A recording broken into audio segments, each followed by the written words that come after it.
It's the When Fishing Podcast. Applying techniques. Then I put the C rigs on the A rigs. Bringing fresh ideas. They can't all be good ones. Talking stories. Reports. About 5 knots out of the wind. Conservation. You're probably too close. All to make you and I better fishermen.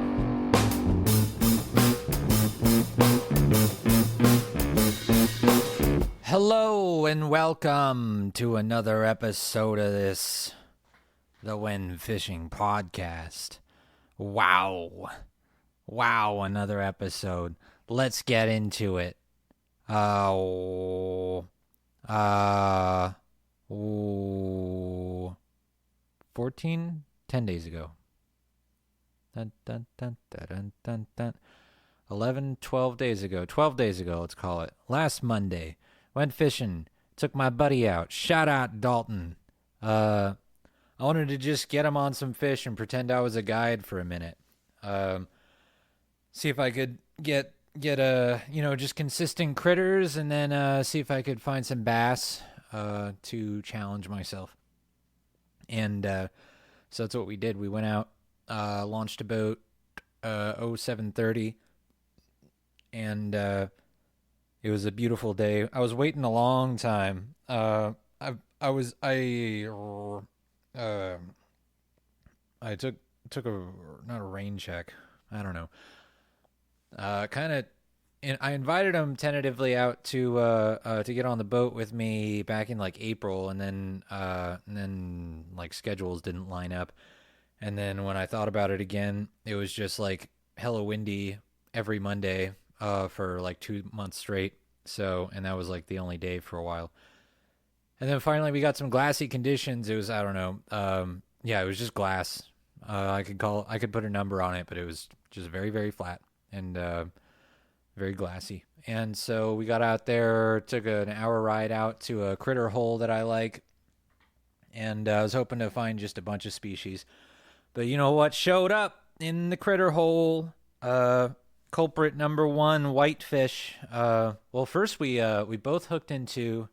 I set us up with double dropper loops of little pieces of squid on number 2 or number 4 circles, and offset, black coated, and yeah, it was just instant. Like he hasn't fished very much, so he got like a 1-day license, and then shout out DFW, and so we did that, and he was still. I set him up with the Tula 200 on some kind of rod, on an expensive rod, a Daiwa. What is that? The Stige, and 1.5 to 2 ounces. One day maybe he'll understand the artistry that combo is. But in the meantime, he was trying to figure out how to, free spool it and how to engage the reel and all that shit. And by the time he engaged the reel for the first time, he was on. And I brought in like a well over legal sand bass before he knew what was going on. And then he brought in his first calico bass ever. So we had a double right off the bat, beautiful. And then sent both of those back. And then from there, it was just wide open whitefish for like 2 hours or something. Like, and we just started talking and catching up and laughing and citing "I think you should leave" over and over and over and over and over and over and over again until I had no voice for the next 3 days. And then we beat the shit out of that, and I didn't really want to keep anything, but I wanted to send him home with some fillets. So probably caught like 30 whitefish and kept 10 just for him. And then went in shallow at like 11 a.m. and started looking around for bass. And the bass were not on the meter, and pulled off a couple dinks trolling swim baits around. And that was pretty much it. And then the wind started to come up just a wee bit, but he didn't have to deal with any chop on his trip. Not any real chop, anyways. So yeah, that was a great success. And beautiful day. Then I went home and filleted a bunch of them. Sent him home with like a fucking like 4 pound, 5 pound sack of whitefish fillets. Told him to make ceviche out of it because you know the the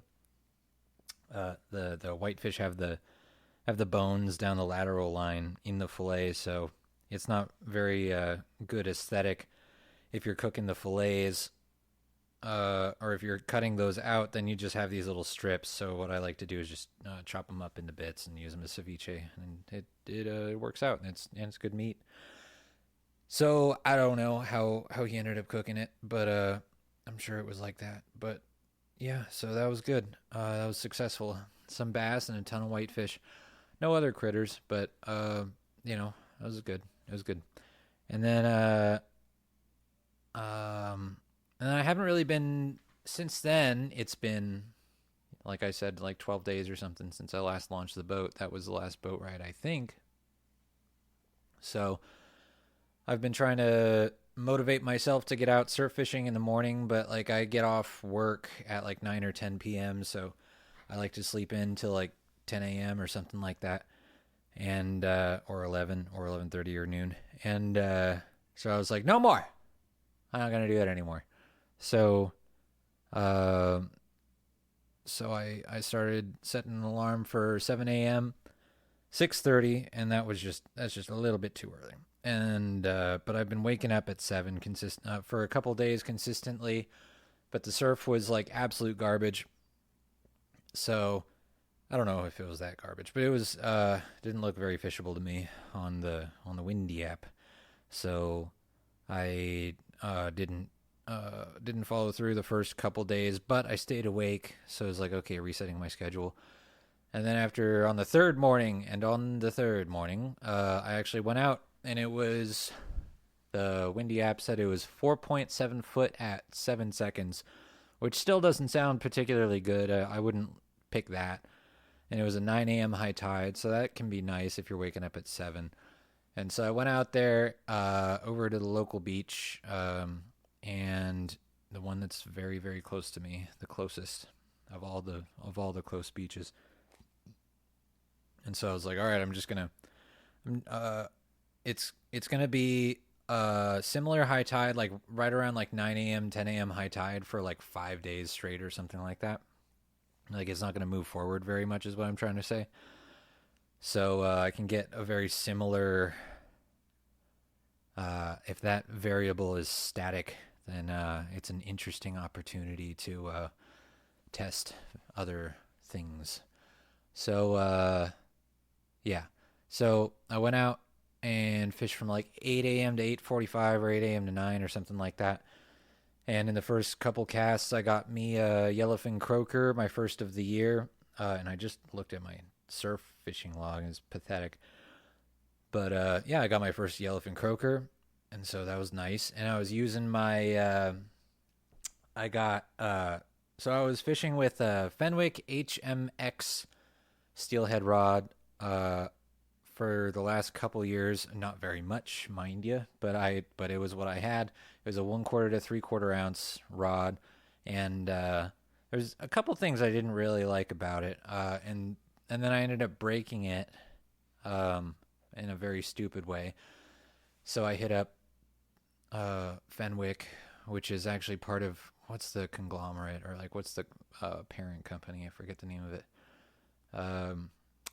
But I hit them up, and then they were like, well, the way that you broke it, and it's out of warranty, or I didn't have the warranty information or something like that. So I got like a previous buyer's discount kind of thing. So I replaced it with like a 1/4 to 1 ounce, because I kind of felt like there's a lot of times I feel like I feel like if I'm gonna take the boat out, or I'm very likely to take the boat out when it's like really, really nice out. So you know, like a four, I'll call it like a 3 to 1 or better swell to period ratio. So if I'm gonna do that, then a lot of my nice days I'm gonna be on the boat, and I'm not gonna take that opportunity to surf fish. So when I do surf fish, it's probably gonna be in like not like totally pristine conditions. So with that in mind, I'm probably gonna be throwing like 3/4 ounce to 1 ounce slider sinkers on my sea rigs.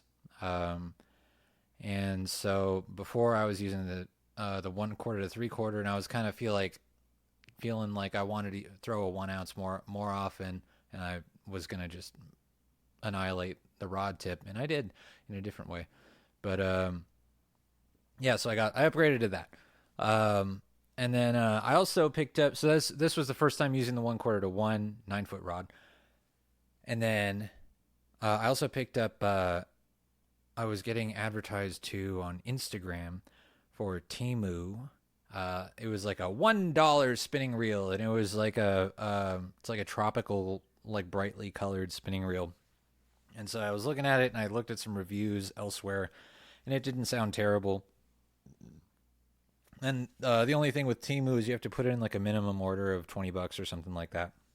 So you have to find. So yeah, the spinning reel was $1 and or something, $1 maybe $2. It was nothing. And then I had to fill the cart with a bunch of other shit. So I bought like some shirts and sunglasses, all of which were like the worst quality ever. Like I would just never use it.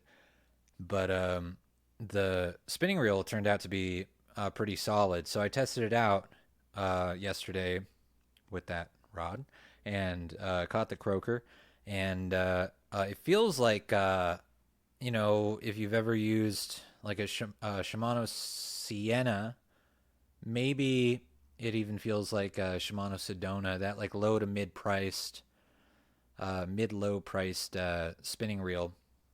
So I'm happy with it. Smooth drag, and I don't, if it's gonna break, it's gonna break just like any other spinning reel. That's how I feel, anyways, right now.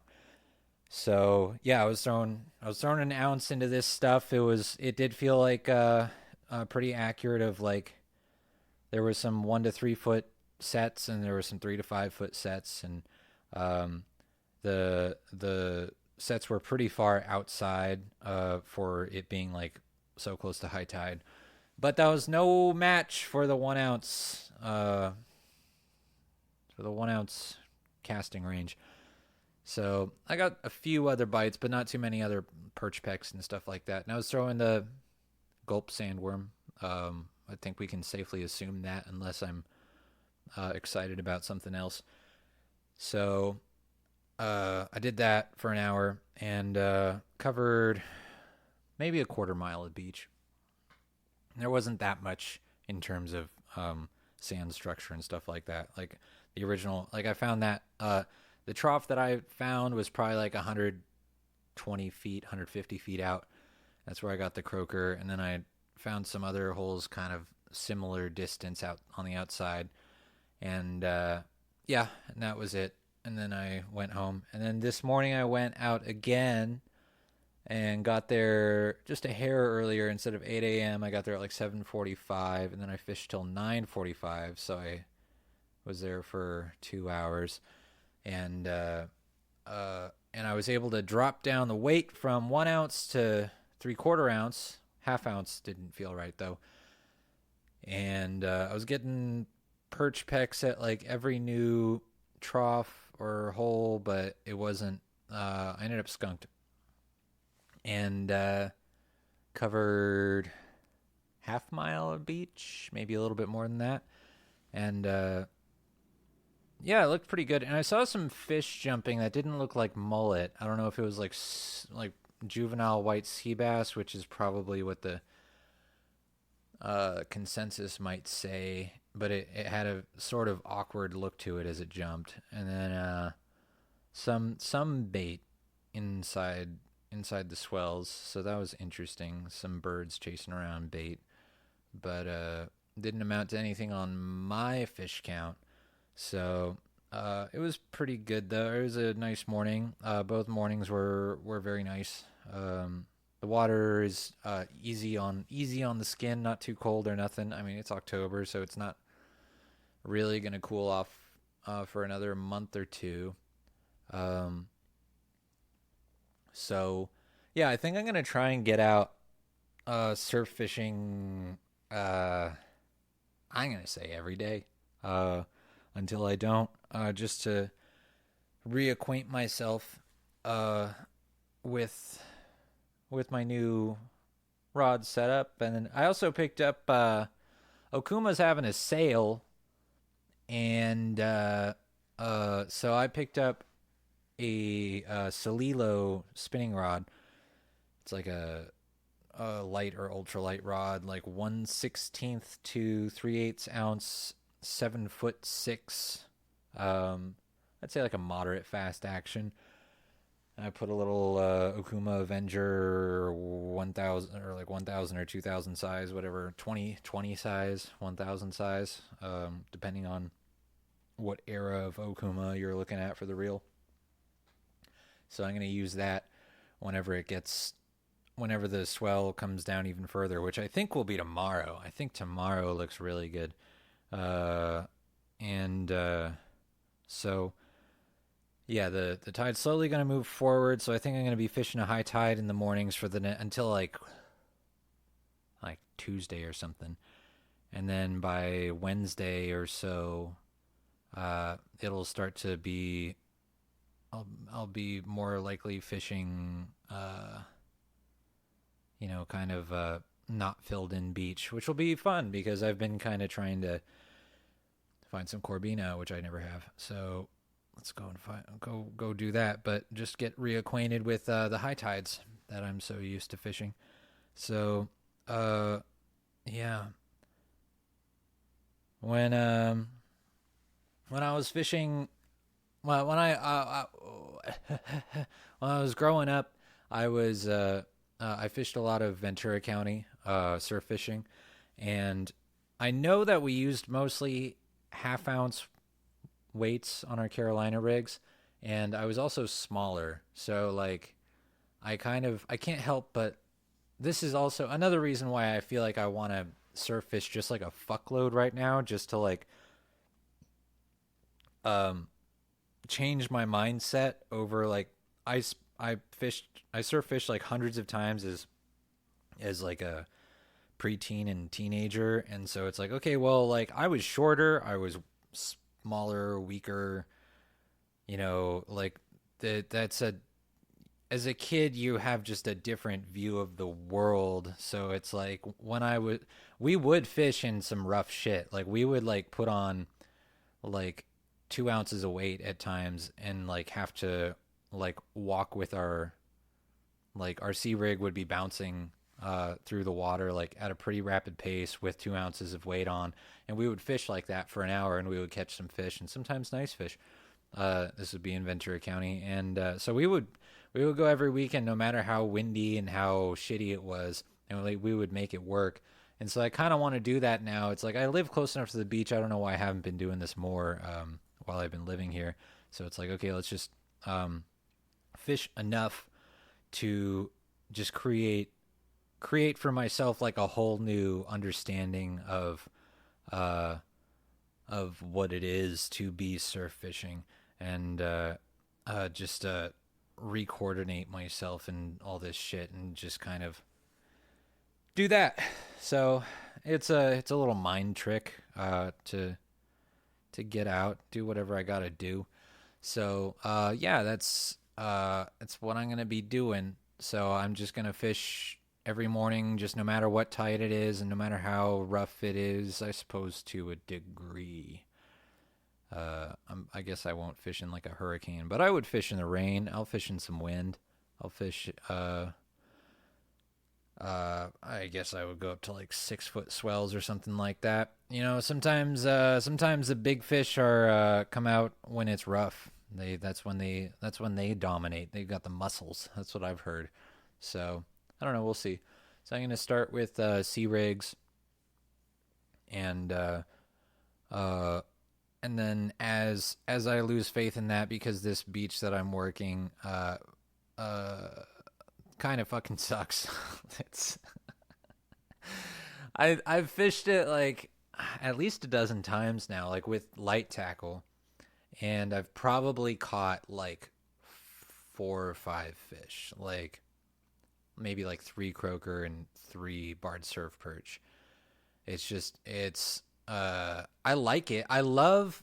Now I grew up, like I said, I grew up in Ventura County where, and my dad gravitated to a lot of places where it was like, um, kind of smaller, uh, sections of beaches between rocks, and there's a lot of that in North and South Ventura County, and so he liked nuzzling up against rocks and stuff and casting tight to them, and uh, we had a few that were like really productive little points and rocks and things like that, where we pulled a lot, like hundreds of fish and some really big slab surf perch and stuff like that, doing that. But I've always liked kind of hunting for fish when I go fishing. I don't want to just like rely directly on structure all the time. I mean, yeah, you're gonna be looking around uh, for holes and troughs in the sand. But what I like about surf fishing on like really sandy beaches is that that changes all the time. So you have to be adapting just as much as the sand is adapting, and just as much as the fish are adapting to the uh, what forage is available to them at any given point in the season, or from day to day or week to week. So, by the way, I didn't see any sand crab beds the last 2 mornings, but I did. I was pulling up a lot of, like, every like fifth cast or so. I would bring up like a little baby clam that would be stuck on the end of the hook. The hook end would jam into the clam. So I don't know if that's what the fish are consuming right now, but that's what's happening. And then there was some micro bait around, so that's a thing. Um, so yeah. Uh, so I'll be fishing the sea rig for a good while, and then as I lose patience with that, which I inevitably will, I'll probably start trying with some different other presentations like drop shot flukes and LC flash minnows and cast masters, and I want to try throwing a pink merkin on a sea rig. I don't know how many people are familiar with this, but on SC Surf Fishing, which is a now defunct website, thanks to one person in particular. Thanks, man. But I guess it was a group effort in a way, but still.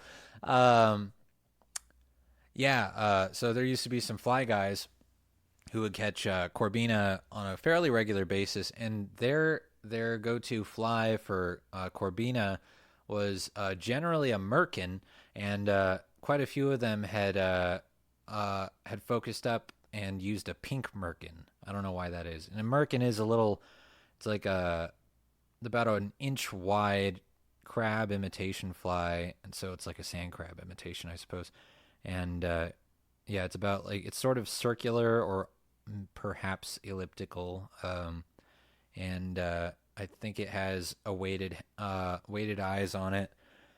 And I've got a few, and I picked them up from some tire in Florida, I believe, on eBay, and I don't see them a lot, so I bought them up when I saw them, because I do have a tying kit, but I don't have all the materials, so I'm too lazy to get into that as of right now. But and I do have a 4, 6, and 8 weight rod, but I want to do the figure out the landscape with conventional tackle before I insert the struggle of using fly gear, which does sound exciting at some point.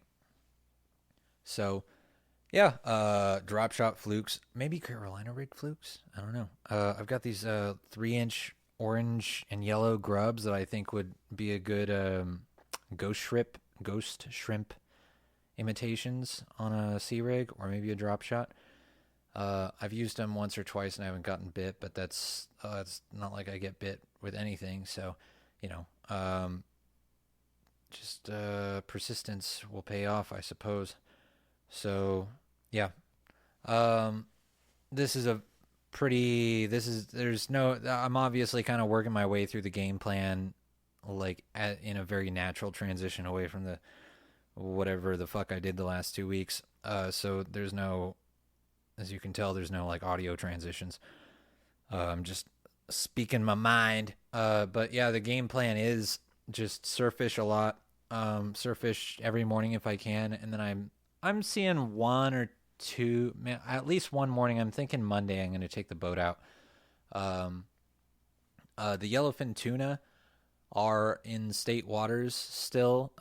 Last I heard, they were around the slide, and then they're probably. I'm sure you could draw a line from like the slide to the 43 or something like that, and you'll find them. What I've gathered, this might be this information may no longer be valid, but I would draw a line in my head from the slide to like the 302 or something like that, and you might find fish in that general area, and then of course going south. And I'm talking about yellowfin tuna, and that's what I'm interested in right now because the flavor and upkeep of bluefin tuna sucks to me. That is my verdict.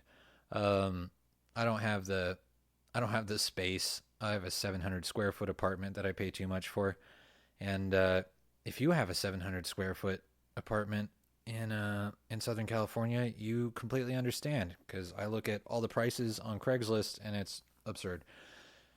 Yeah, I think I don't even know. It's like you go up to like Corona and you're paying the same prices, so you might as well live in Huntington Beach, right?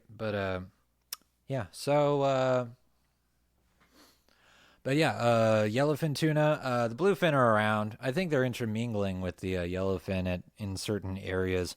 So that's another thing. I'm not particularly interested in them right now. I still have, I'd say, another like 15 or 20 pieces of bluefin to get through before I could bother with them again. But I still have I never flew the kite rig, and it would be a good time. I think they'll still be around like semi-locally, like inside of Catalina, between the 270 or like inside of Catalina out to like the 267 or down to San Onofre or whatever the hell. I'm sure there will be shots to be had for the next 2 months before they're, off to fucking Tanner or whatever the hell, San Juan.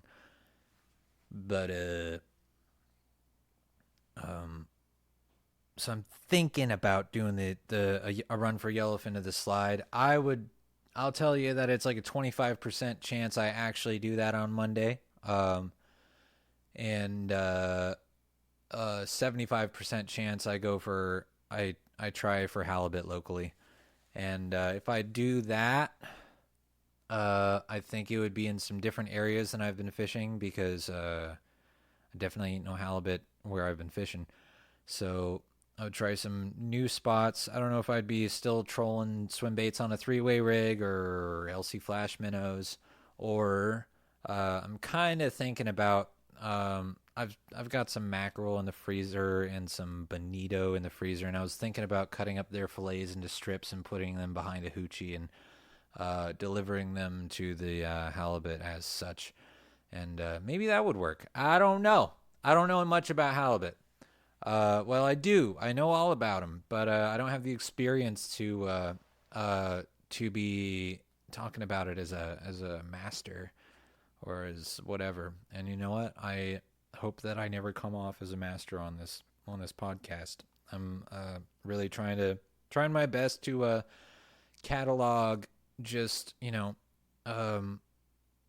just catalog what I'm doing and my thought process and humility and know that I'm a fucking idiot who just has a lot of words in his brain. Not necessarily good words either. Very small words. But yeah, so that's pretty much the plan, and I think that's appropriate. It seems that the local cattle boats have moved. That's what I saw from Newport, at least, is that they've moved off of the bluefin hunts and they're going back to island fishing until the end of the season. I hope you're keeping up with the rockfish PSA that I mentioned.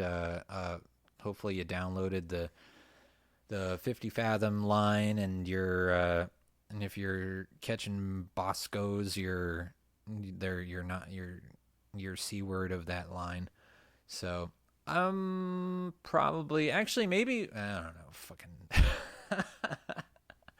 maybe it would be a good idea to go Monday to the 14. I know it's really really really it's supposed to be really nice on Monday, so I could probably afford to swing that. And yeah, 10 a.m. high tide on Monday. Actually, Tuesday might be even better. 10:40 high tide. Might be a little bumpy going out, but it'll calm by the afternoon. Although that's 5 days out, so who the fuck knows? But yeah, the swell is manageable certainly. All week, couple days where it's fucking ridiculous. I see a couple hours here and there of like 3.4 at 16.7, 3.3 at 17.3. Wild. Water's still kind of warm, but you know, I would, I never saw Bonito this year locally. I saw him a couple times last year, not for very long, but I don't know how much I was really paying attention. But yeah, so that's what I'm gonna do. What are you gonna do? You think about that. I hope you get hyped. I hope I hype you up a little bit by just being a voice in your ear that gets your gears turning about what you're gonna do for the week or whatever. And I'm gonna try and get back on weekly releases. I think it would hold me a little bit more accountable and like a little fresher mindset. And what do I mean by that? I mean like if I'm if I actually follow through with what I say with my game plan, which I don't always. In fact, maybe I never do. but but if I follow through with it, then like then I think there's value in that, because then it's like, oh, like how did you game plan? All right, well we cataloged that, we archived that. Okay, then how did that go? So then the next week I say how that went, and I think that's valuable. And so in that way, I think I've failed a little bit. But you know what? We're gonna learn from our mistakes, and we're gonna power through this adversity, and I'll see you next week. So good luck out there and be safe.